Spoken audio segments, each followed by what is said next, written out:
For nearly 4 years, I've been selling on Amazon, and this March was my worst month, hands down. And if you're a bookseller, you probably felt it too this month. The main reason for that is because the FBA, FBM buy box situation, where Amazon was favoring FBM a little bit more than FBA this past month. I made a video about it, I'll post it right here, and it goes a little more in detail about like what the issue was and stuff.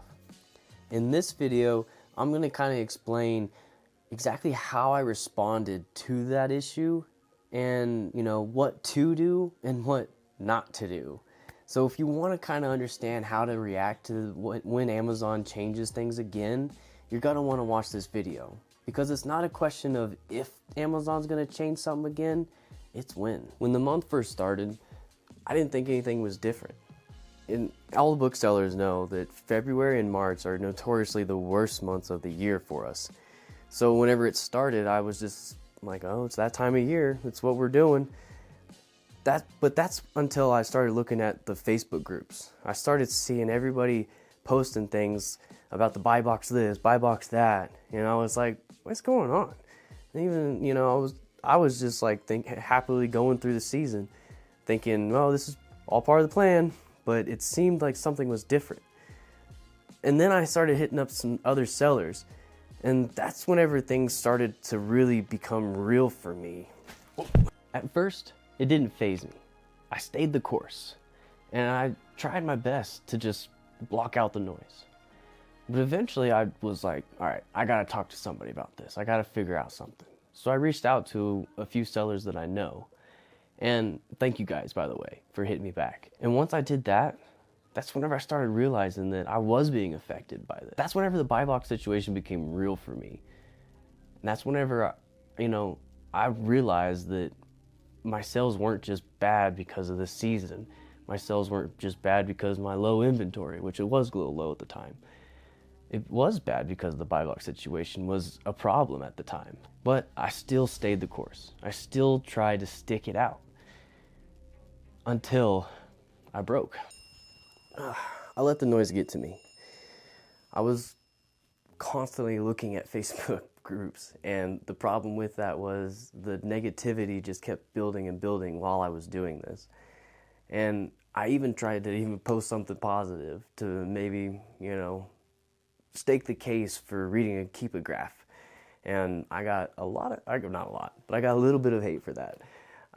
So I decided, all right, maybe I need to react. Maybe I need to change up what I'm doing to, address this issue.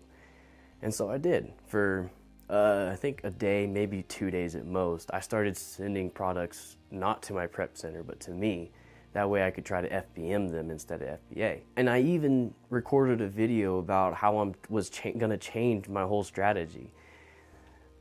But that didn't last long. Thankfully.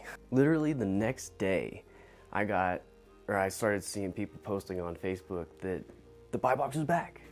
So, my sales were still down by a lot, but at least that the community had, somewhat calmed down a little bit, that it didn't feel so much like the world was ending almost.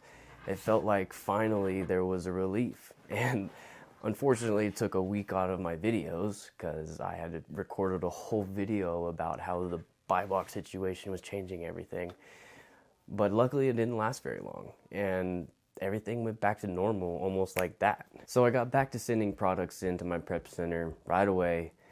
And, this is a very valuable lesson, and I'm going to learn and remember this moment for the rest of my career, to not really follow the masses. I knew changing my business up was not the right decision, especially to overhaul it completely, but I let the crowd get to me. I followed the crowd, just like all the investing advice out there tells you not to do. That's what I did. And I'm going to remember this time. I'm going to remember the time that I let the hype of the moment distract me from my long-term goal, because it's not what's going on right now.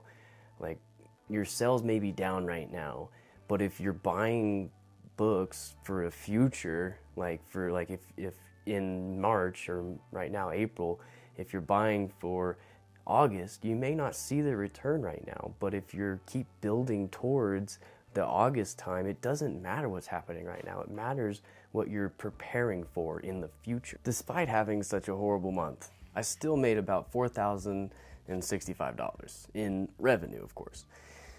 In profits, I made negative $470. So definitely my worst month of the last few years. I've always done at least a positive, but some positives as I did pay off my loan that I had for the business. So that's a lot of the reasoning why the big chunk of that came out. And luckily, Amazon did this during the low period, because I think that they did this strategically a little bit, knowing that this is the time that booksellers already kind of experience a slump in sales. Because imagine if they did this during the textbook season. If they would have done that during done the buy box thing during textbook season, I think it would have been a lot bigger of an issue for a lot of us. Or maybe it doesn't, because I have a feeling that the buy box issue is kind of separated from the seasonal thing, but we won't know unless they bring it back, which hopefully they don't. So it could always be worse. But here's the thing, February really wasn't that much better. I think I made about $335 more in profit than I did in this month. So if you want to see how that month kind of played out for me and why February is usually the worst month for booksellers, check it out here. And then once April's ready, I'll have it posted here. So later.